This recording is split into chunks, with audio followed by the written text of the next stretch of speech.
भारत के एवं विश्व के सभी साथियों को सादर जय भीम।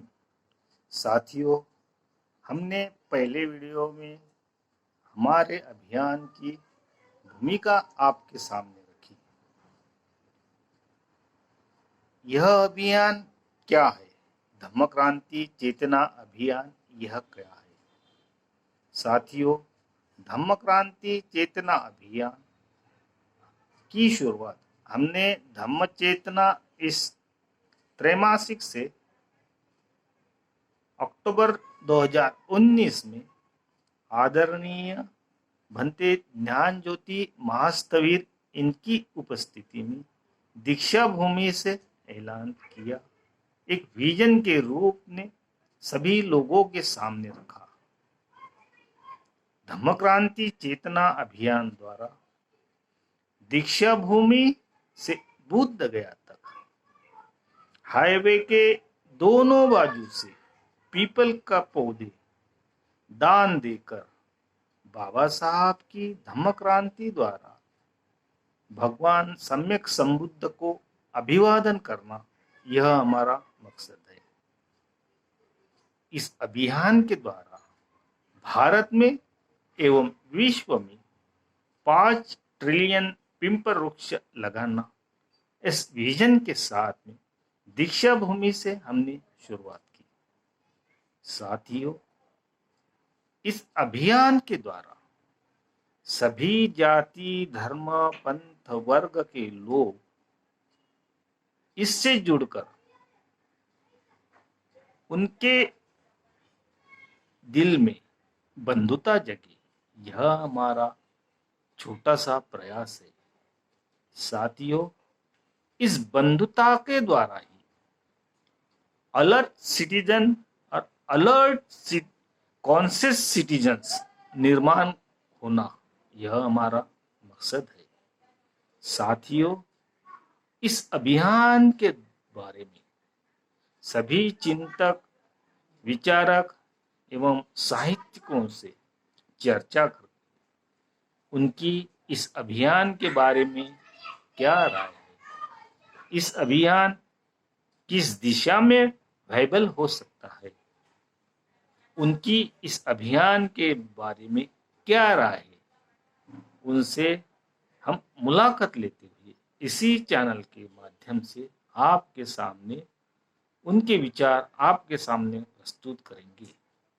साथियों, हमारा मेन मकसद बाबा साहब ने जो कृति कार्यक्रम बताए, उस कृति कार्यक्रम की अमल बजावनी करना हमारा मेन मोटो है। और उस दिशा में जिन छोटी बड़ी ऑर्गेनाइजेशन काम कर रही है, उन लोगों को इस अभियान के माध्यम से लोगों के सामने लाने का हमारा छोटा सा प्रयास है। साथियों, हम विनम्रता पूर्वक यह कहते हैं कि बाबा साहब के भाषण खंडों से बाबा साहब ने एक जगह क्ल्यू दिया है, उसी क्ल्यू के आधार पर यह धम्म क्रांति चेतना अभियान के रिसर्च का निर्माण हुआ है। साथियों, एकेडमिकली हम वो आपके सामने लाएंगे, लेकिन उसी दौरान लोगों को एक अलर्ट कॉन्शियस इंडिया कैसे बना सकते हैं, इसके बारे में बाबा साहब ने we the people of India का कंसेप्ट कैसे प्रोजेक्ट किया है। बाबा साहब ने संविधान निर्माण करते समय यह संविधान सभी we the people of India को समर्पित किया है। इसका मतलब भारत का हर एक नागरिक, उसको एक अधिकार दिया है कि यह भारत बेहतर बनाने का आपका भी इसमें प्रयास हो, आपका भी राय, आपका भी चिंतन, आपकी भी विजन इस भारत बनने में सहायता हो, यह हमारा दृष्टिकोण है।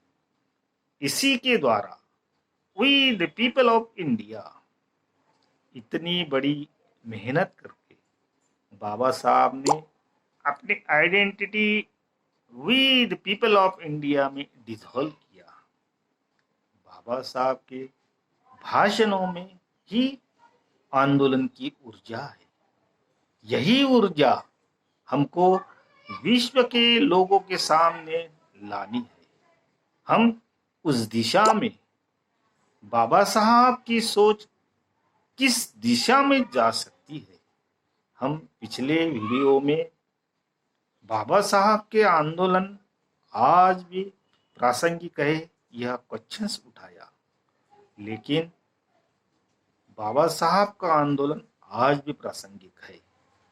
साथियों, बाबा साहब का महाड़ का क्रांति संग्राम जो विश्व को एक दिशा देकर गया है, लेकिन आजादी के 75वें साल के बाद में भी यहाँ पे छोटा बालक पानी पीते हुए उसको मार दिया जाता है। यह संस्कृति क्या उद्योग करती है। साथियों, बाबा साहब वैश्विक बंधुता से ओतप्रोत होकर संविधान बनाते हैं, मगर 75 साल की इस स्वर्ण अमृत महोत्सव पर्व पर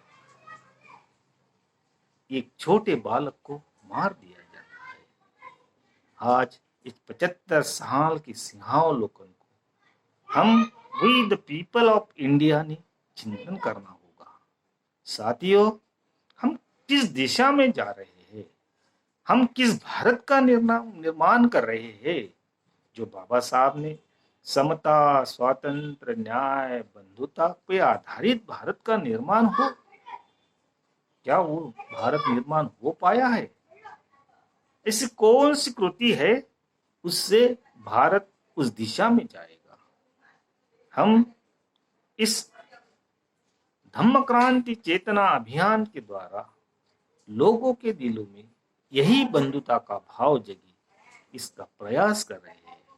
उससे लोगों तक इस बंधुता का भाव जगते जगते पर्यावरण को भी अपन ठीक करते करते यह प्रदूषण मुक्त भारत एवं विश्व बनाने का एक छोटा सा प्रयास करते हैं।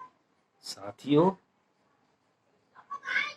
ऐसे बहुत सारे पहलू अंबेडकर आंदोलन के हैं। साथियों, बाबा साहब वैश्विक है। बाबा साहब का विचार ही वैश्विक है। बीते 65 सालों में बाबा साहब का विचार वैश्विक पटल पर किस दिशा से ले जा सकते हैं, यह हमें सोचना है। साथियों, बाबा साहब की सोच वैश्विक है, वैश्विक बंधुता से ओतप्रोत भरी है करके इस भारत के निर्माण के इसमें उनका योगदान बहुत ही महत्वपूर्ण है और उस दिशा से समूचा विश्व भारत की तरफ देख